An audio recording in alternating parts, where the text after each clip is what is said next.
Hi, y'all. I'll start by introducing myself. My name is Ileana Garcia. My pronouns are she, her, hers, and I'm currently a residence coordinator at University of North Carolina, Wilmington.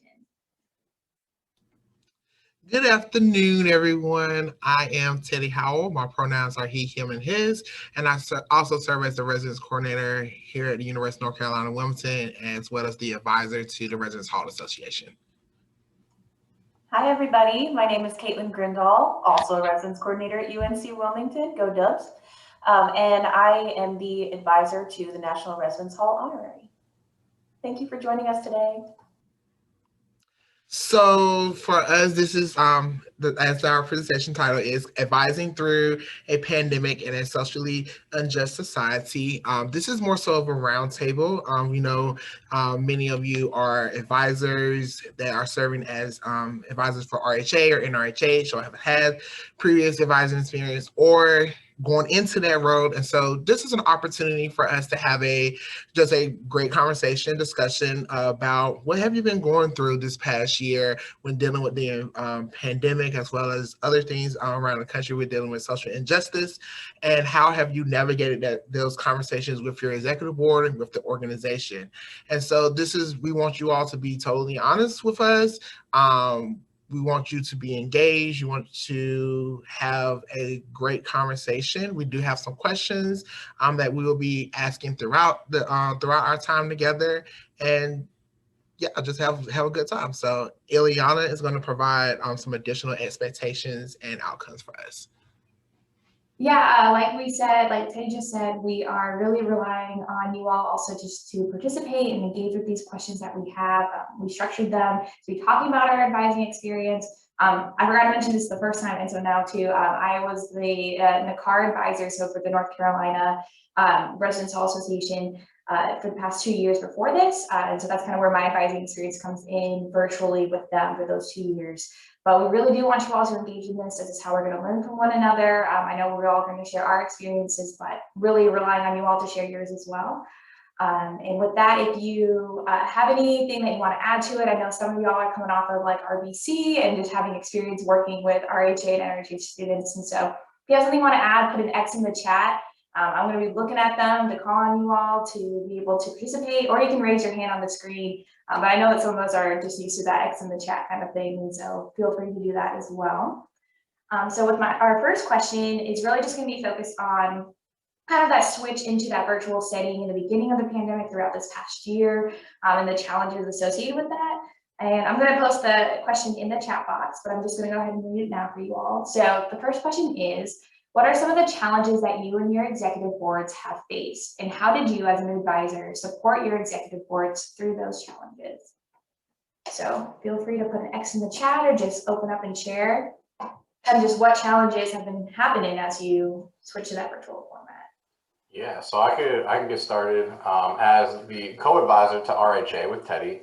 I think something we realized early on, switching to virtual really cut out the opportunity to do programming. And so our e-board kind of went into a frenzy trying to figure out how we're going to adapt to this.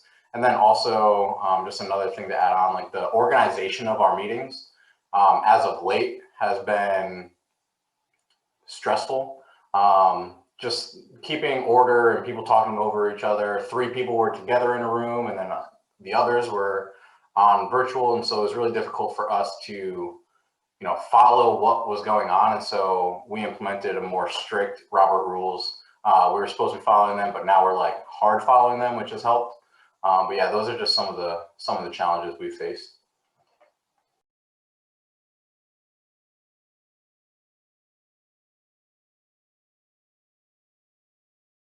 Thank you for sharing, Anthony.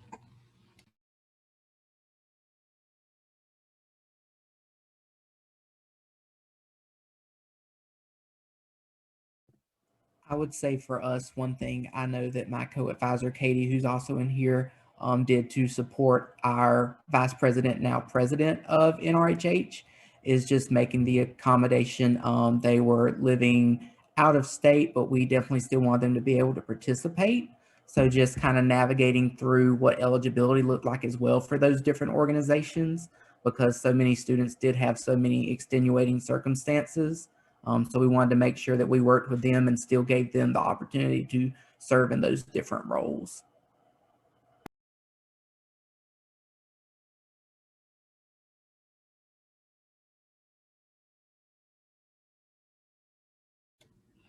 Thank you, DJ. I know we also prior to the summer had a couple of difficulties with having to have to remove someone from their position because of their residential status, and so trying to navigate that. Actually, that was Anthony's first thing he had to help me do when he came on as an advisor. So sorry, Anthony, had to put you in fire soon. About going through that process, like how do we navigate not having a position filled or several positions not being filled because of the residential requirement, that students, but also supporting the students who decided to stay home for the semester, and for the year, but also making sure that the organization is still being sustainable and maintaining. So.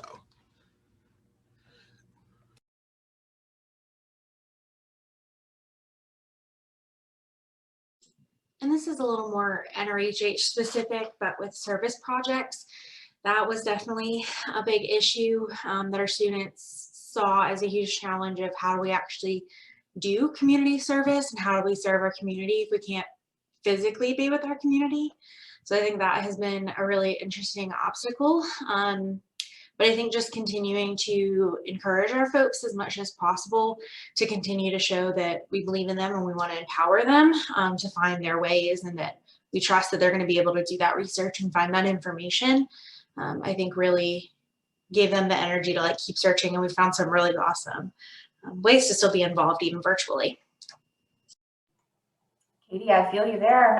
As the NRHH advisor here, we first tried to implement a hybrid meeting structure. So for our general body meetings, half of us would be in person, the other half who had decided to go home would be at home. And how do we program when we're only half here?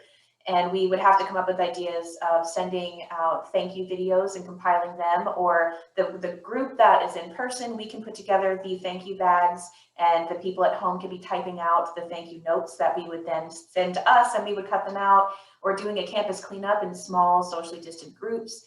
We've tried to find creative ways to have programs, but we can't host our traditional programs. So some of those traditions have to be put on pause or to be recreated in an entirely different way. So there's a lot of challenges with that.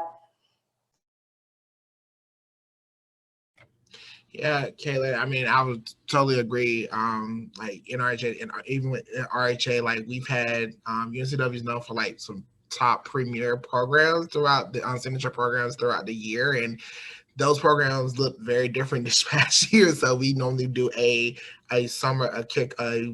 kickoff to the school year event called Summer Sizzle, and normally that is inflatables, that is food, that is music, that is 400 people crowding around. And so how to have a conversation with your group is well, we can't do it, but the department wants us to do something. And so what does that can look like?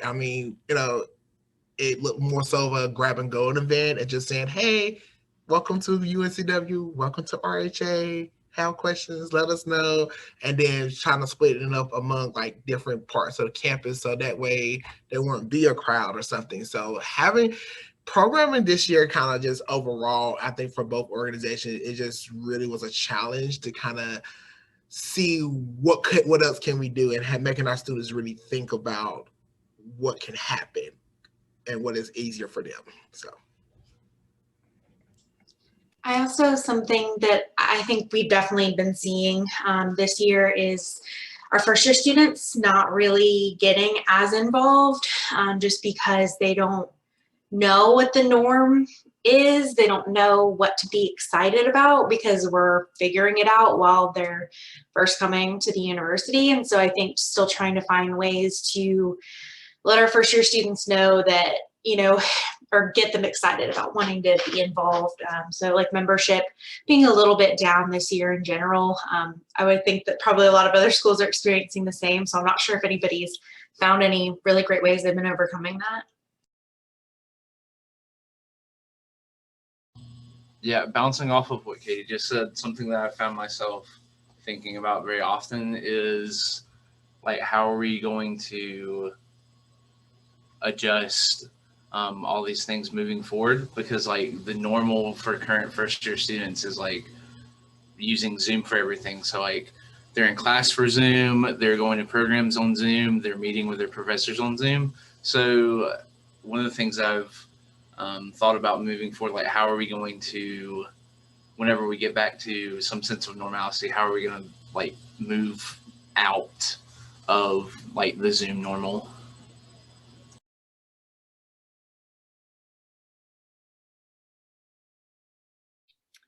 Something that I know that I've really been struggling with, and like my students have been struggling with, and I don't oversee or advise like RHA or NRHH, but I advise my area council,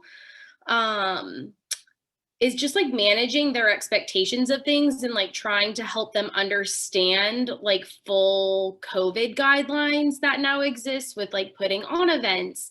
Because like even though involvement's been down, like the students who want to be involved and are trying to be involved are like really excited, and like they want to put on these really great ideas that in a typical year would be really easy to do, like a pool party. But we can't necessarily do all of those things right now. And so like I've been, I guess, like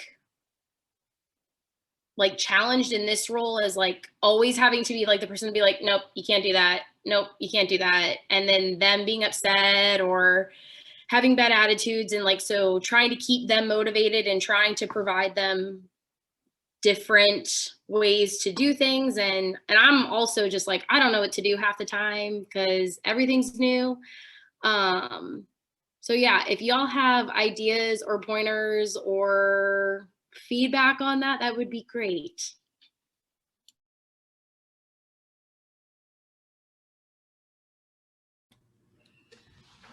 To Zach and Casey, I appreciate you. Thank you for sharing. I think myself, Caitlin, and Ileana, and as well as all of our colleagues that's probably on this call, we understand.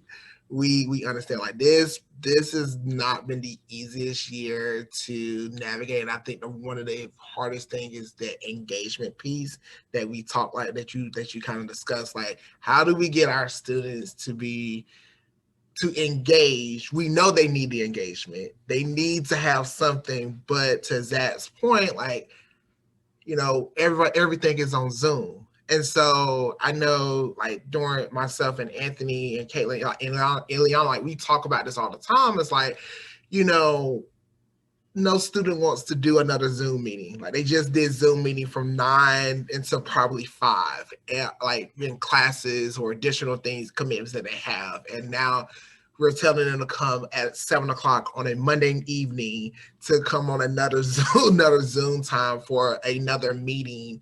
Whereas, you know, but we also make sure you are take a break and relax. Well, we're cutting into their relaxation time by offering another Zoom. And so that's creating a lot of burnout and just lack of engagement. I can't say that I don't blame them because, you know, we're, as, you know, being advisors, you know, we are also in our professional roles or graduate roles that we're also on call on our computers from 9 to 5, some, you know, and then, or to grads having to go to class and then come back on. And so it's like the next thing you want to do is just go to another Zoom meeting or do something that that is virtual, you know, to keep people safe. But you just want to be more, you know, active or interact. So I don't know necessarily that there is a good answer, a good suggestion. It's just like we're just taking things one step at a time, one day at a time. And, you know, I think it's now getting a little bit more easier for us because we're accepting it as the norm. But I am very interested to see how the fall is going to be and what that can look like if we're able to have more in person. What would that look like? So.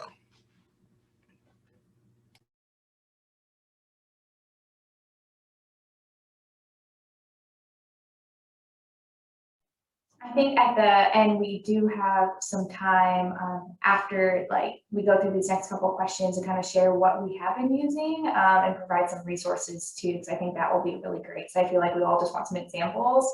And I think we're all just sitting there thinking of ideas and we're like, oh, this probably wasn't creative, but I'm sure it was. I'm sure it was something I haven't thought of. And so I hope that we can kind of sit on those ideas and maybe share at the end with each other some resources that we can share.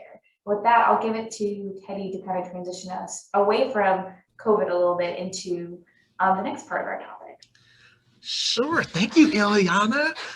So our next part is going to talk about, so we talked about COVID for the first half. So now the other challenge or the other conversations that we've been dealing with, I know you all part on your home campuses, is social justice and civic responsibility. So the first question, so there's two questions to this, but the first question I want to ask is what has been RHH or NRHH's role in addressing the issues regarding social justice, and how have that impacted your organization?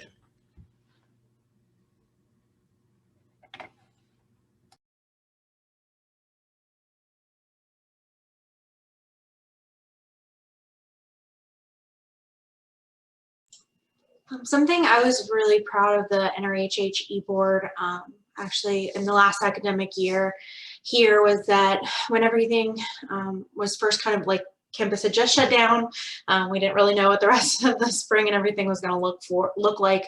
But when a lot of things were happening with the Black Lives Matter movement, and there were just a lot of really horrific things happening across the country, without even us really communicating as often as we normally would, several of the e-board members reached out in our group me to say, you know what, I feel like we want to say something on our social media that we have for our chapter, because even though we can't be with all of our students right now and with our chapter, we want them to know where we stand and that we want to support them, even if that has to be from far away. So I was really proud that they wanted to step up and immediately create a statement and release that and show up and see what the chapter might need support wise.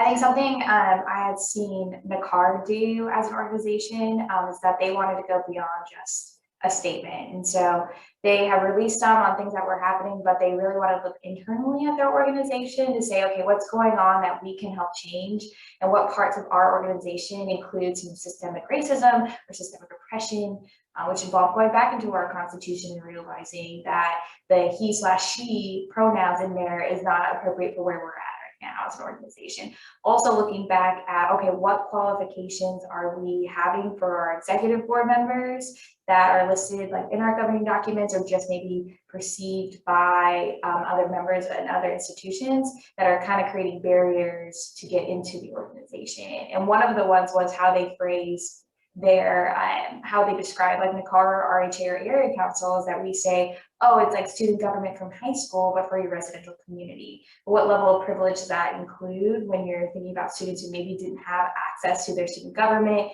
didn't have time to be involved because of family and financial responsibilities in high school? And so that can also create a barrier too. Because I know at least in my high school, it was super weird, political weirdness, and my sister's still there. And so student government, I never did, but if you're describing to that, someone might have had that experience where it was maybe I didn't have money to be a part of it or whatnot. And so that's limiting some students from being involved. So that's also just something that I know that our organization took the time to do, to go one step further than just releasing a statement. So something Teddy and I tried to do, at least this past year, was attempt to educate our e-boards. And so before we could address it whenever it happens, right? But we want our leaders to be more educated on the topic so that they could do more advocacy for those students on campus. And so we collaborated, RHA and NRHH, to do a speaker series on educating not only our students, but our e-board members, because we needed it. We needed the social justice, diversity, and equity, the training, and just our e-board members. And so that was one way of, getting them the education and the knowledge so that they can address it and have those conversations, or at least get them started with the students. Yeah. Thanks for mentioning that, Anthony. I think I'll expand on that a bit more, that we had our e-boards work together on the following topics. We wanted them to talk about what voting looked like, why it was important, and why voting is a form of activism. And this was about in September, so it was relevant to the social environment at the time of why we needed people to register and to understand what early voting meant and what it can mean to your community as well as within your country. And then we also challenged people to speak with civil discourse, especially in the ways that you would disagree with somebody. We work at a PWI, and I think that is part of why so many of our students are afraid to start the conversation. So we wanted to equip them with the tools and help equip their peers with the tools to be able to have a conversation that makes you uncomfortable so that you can become more comfortable with that. And part of all of this is also that we as advisors, we're not the experts on anything but our own experience, and we can't answer the questions with authority on something that is outside of ourselves, or only just be able to speak to what our own personal experience is. So part of that is making sure that we're committed to education as well, and modeling the way and showing our students that we're willing to go to those vulnerable and comfortable places as well.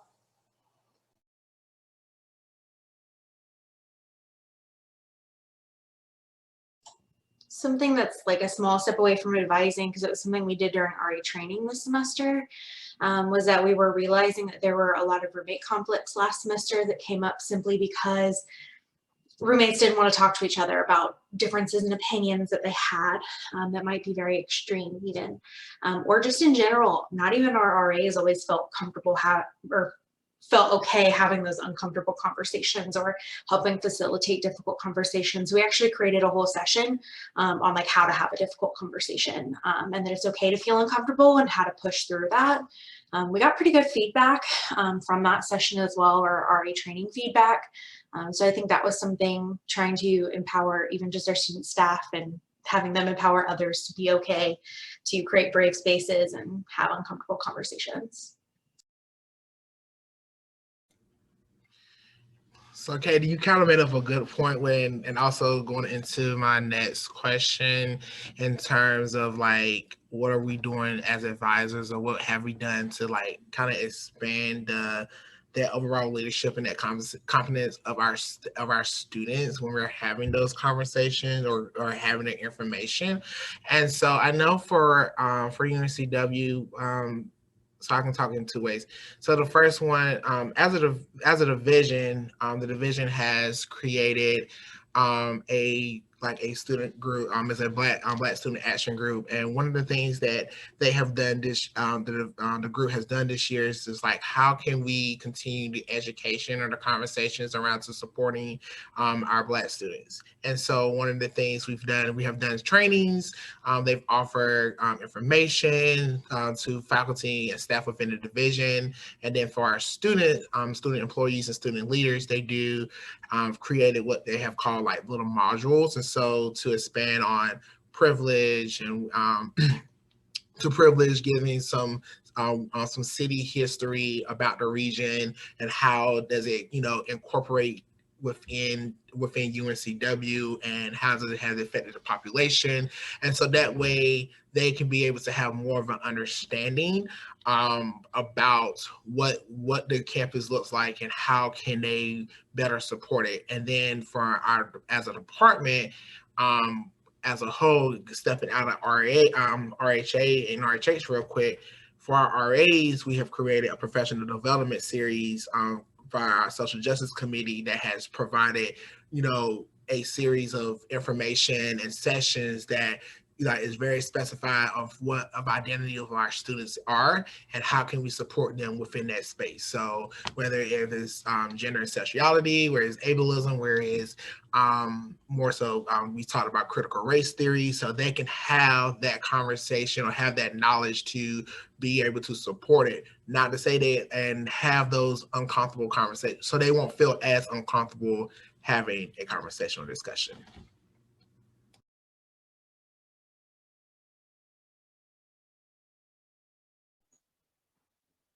Yeah, I think just to build off what Teddy said, I think this is one of those times where we let our students kind of take the lead and they lead our meetings and they are the student leaders, but then it's our responsibilities as advisors to continue to educate them and challenge them in their thought process, especially around social justice issues. And again, like being from the South, I know we're at a predominantly white institution as well. And so making sure we're challenging and educating them and taking that responsibility on as advisors and making sure we have that intentional time with that. I've personally found with all of our intentions and all of our plans and structure of this continuing education that often we have to put pause on it and put a whole lot more attention depending on where they're at. So even if we have every meeting planned out for the semester of exactly what we want to talk about, we might already be behind from day one in realizing where your students are. And that has been an adjustment for me to know that I might have plans to talk about systemic racism and intersectionality as we have been with our RA staff. But my conversation with many of my students has been, okay, white privilege, you're angry and you're defensive and you don't accept this or understand it quite to where we would ideally want you to be in order to benefit the most from the next step with this education. So developing around just the foundation does take a lot more time, and to be patient with that, to meet them where they are instead of having the expectation of why aren't you here, instead to sit with them in that space.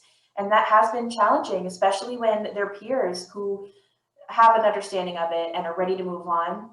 It's hard to develop something that benefits everybody since they're all at different points of their own development within this reality.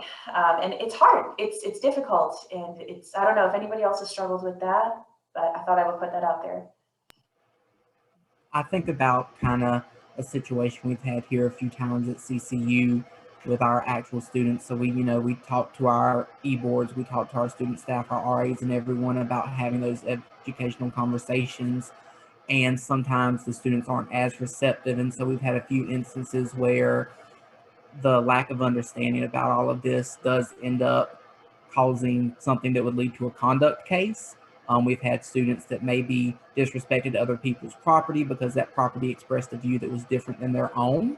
And so there's the additional challenge of students having the mindset that the conduct process is always punitive versus educative, and really going into that conversation and saying, hey, you're not getting in trouble for having different ideals. We're just trying to set up a dialogue where you can respect differences and not just respect them, but, share your opinions as well so they can be respected and heard. So I think it's interesting, just having that additional layer when it does get to that point of just pushing again that everything we're doing is for education and development for the students.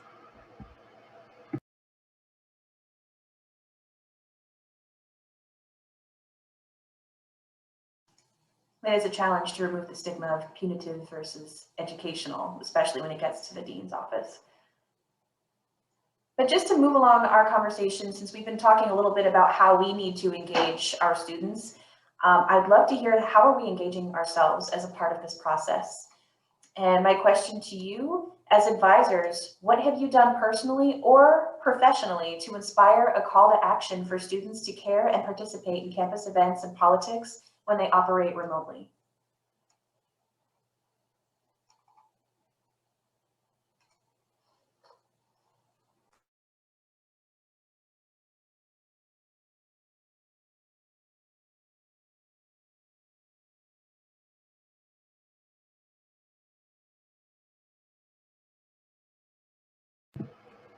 So one thing we did with NRHH this year, and I think back to my time at UNCW, I'm pretty sure it was something that was done by RHA at UNCW, was a voter registration campaign. So we were very, very active in reminding people to register to vote, having different tablings, that sort of thing, just to make sure that students did exercise their right to vote so their voice could be heard.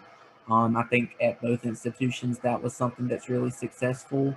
And I think obviously that's kind of like the primary way to get involved in politics and have your voice heard.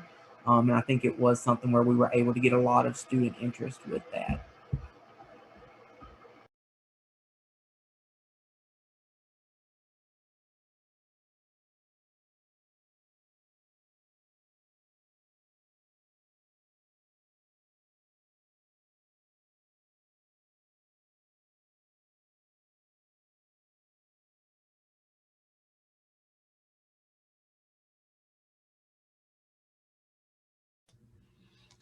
Kaylee, what have you done with this question? What have you done to personally or professionally to inspire that call of action for our students? Part of that was within our speaker series in helping them navigate and plan. We're at square one. Where do we want to go? And I had to look within myself of where do I want to go?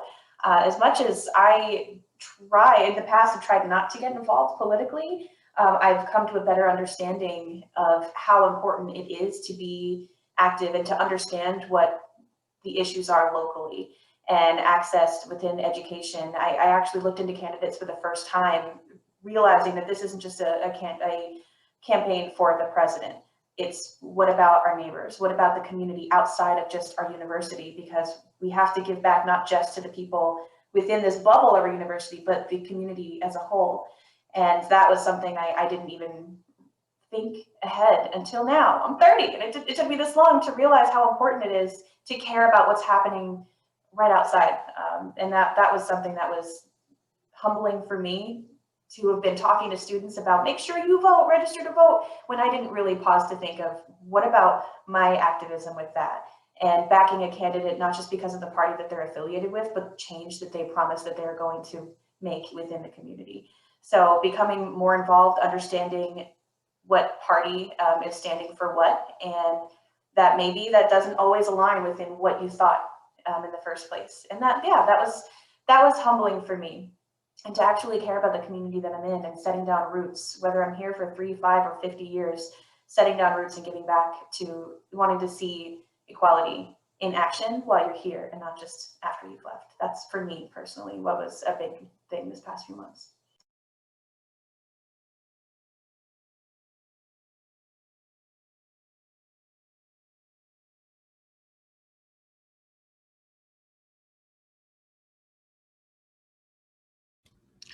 I think for me, it was more so of the research. I was just trying to have a more in-depth understanding of what's going on around of my surroundings. Like going beyond what has been shown, shown what has been shown like in the media, but more so like what is the story behind some of the topics and some of the issues that that we discussed. Because if we're going to have if we're going to have, as advisors, have those conversations or provide development to our students, I think the one main thing, and Caitlin put it on the head, like, we have to personally look into ourselves, like what do we don't know, what are we lacking, and then try to expand that knowledge and then work through it together as a group. Because I think, and because of honesty, we don't know everything, but our students is expecting for us to be the experts. And so being honest with them and being honest with ourselves and showing like, hey, we need to take a step back, or we need to kind of understand everything that's happening ourselves before we able to provide that information to them, will help us support them a lot better than needed.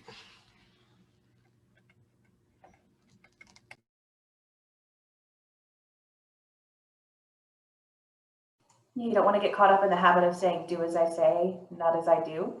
If we want to see change, we have to be part of that change.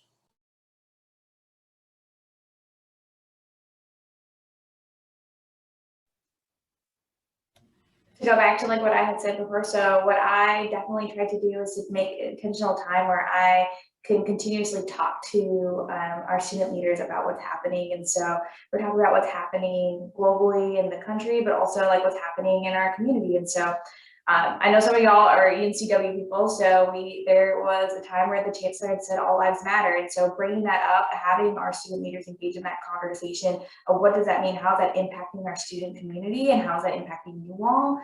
I think is really important, especially now since we're virtual at predominantly white institutions.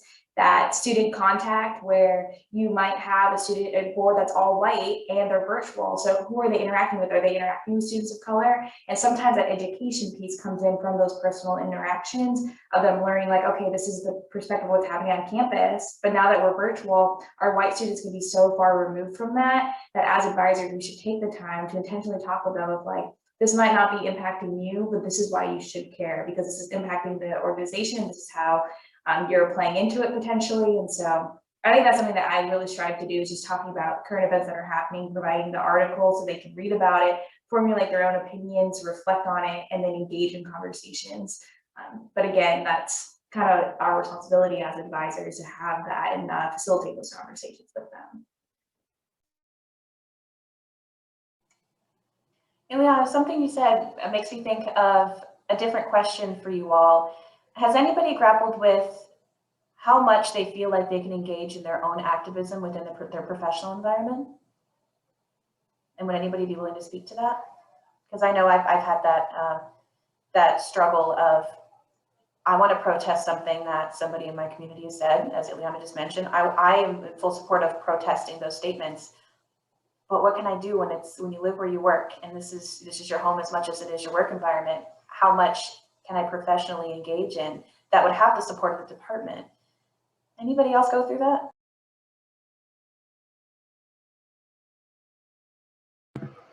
It's interesting you share that. We actually had a community coordinator here at CCU that pretty much provided a very detailed call to action for our department's leadership, because while there is such a big focus on resident care and success, we just felt as a department for the community coordinator staff, there wasn't that same attention to care when it came to checking in with staff members about all the ongoing injustices and, really having those open discussions. One thing we've implemented since then are DEI lunches. We're working this semester to find a time to transition those away from lunch because the department realized we don't want to take out your personal time, not to say you wouldn't want to spend personal time on that matter, but it's of enough importance that we want to structure that into your actual work day, which I appreciate that that's going to be a change this semester. There were some other topics on that call to action that still do have to be addressed, but I think the biggest thing is just making sure that leadership is aware that, as professionals, we need that same care demonstrated, especially people that are in those minoritized and disadvantaged communities that are really feeling the impacts of everything going on right now.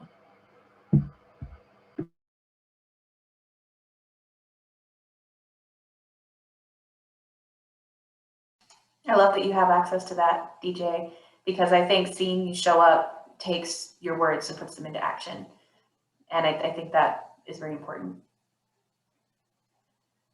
So feel free to share anything based off of any of the topics that we've talked about today. But at this point, are there any strategies or resources just about anything, whether it's about social justice or COVID response within your organizations or as an advisor, anything that's just worked really well for you that you just want to tell us about? Something that we plan on utilizing is past advisors who can speak on certain topics, and so utilizing our connections across, the region or the state or out of state, I think really helps students get a different perspective. And so, like Teddy and I and Caitlin are prepping our ARCs, who are our grad students. We want to get the ARCs an experience from past advisors so that they can learn, since it's been like an altered experience so far. And so that's something we've been utilizing, is just our connections across SEAHO and beyond, which should definitely be a topic or like a theme for next year, just saying.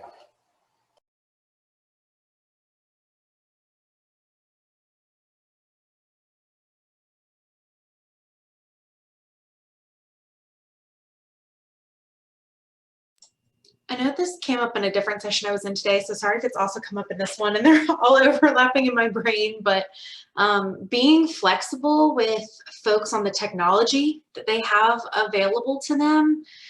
We have students that don't have devices who have cameras that work.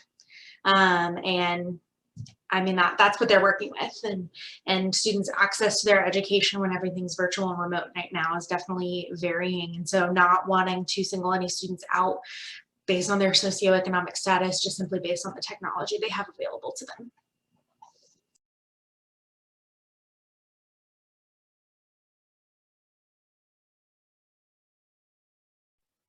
Okay, I have something fun, and I shared this last time too, and I'm really just proud of like this. Okay, so I know for our student leaders virtually, like what they really relied on before we went virtual is spending office hours together, hanging out in person, developing those relationships informally and learning about each other. And sometimes, like, especially if you pick up people throughout the year, maybe they've never met before, depending on whatever's happening at your institution, maybe it's only been on virtual formats. So I got this book called Cocology.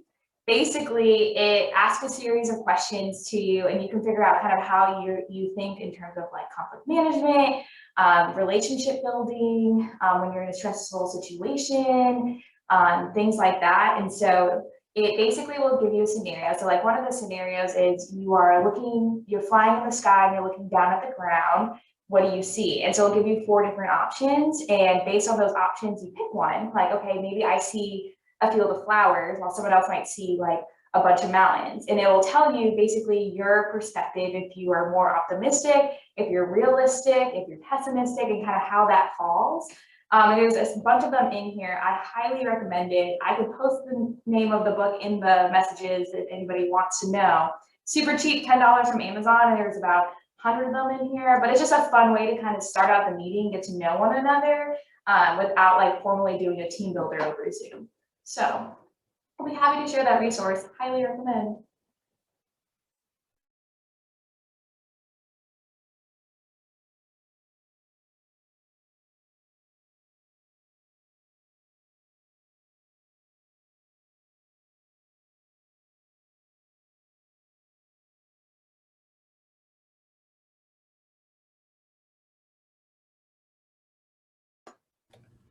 And I will also say in terms of additional resources, so we do, if your group is just not like really be involved within the region with SEAHO and the card, like all of our, like your state organizations, because I know like they have additional resources. And so those state advisors and their executive board has provide resources. I know for SEAHO, they have mountains of advising resources, as well as done various task forces where their students can be more involved virtually and engage, something that can keep them connected and keep them involved with all issues that we've been discussing. And so NACAR, SEAHO, NACAR, your state organization is definitely a great resource to have.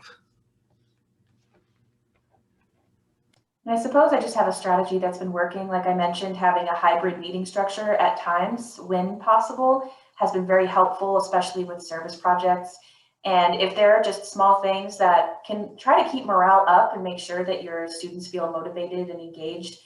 Just for Valentine's Day, we had a meeting and we sent a lot of encouraging letters to children at St. Jude's. And that's something that is meaningful, and it is something you can do from home. And there are a lot of different opportunities that may not affect your immediate community, but it is benefiting somebody who could really use the encouragement. And I think by virtue of doing that, it was encouraging to our students as well. So just looking for creative ways to provide that service to others while you're at home has been very helpful for us in keeping morale up.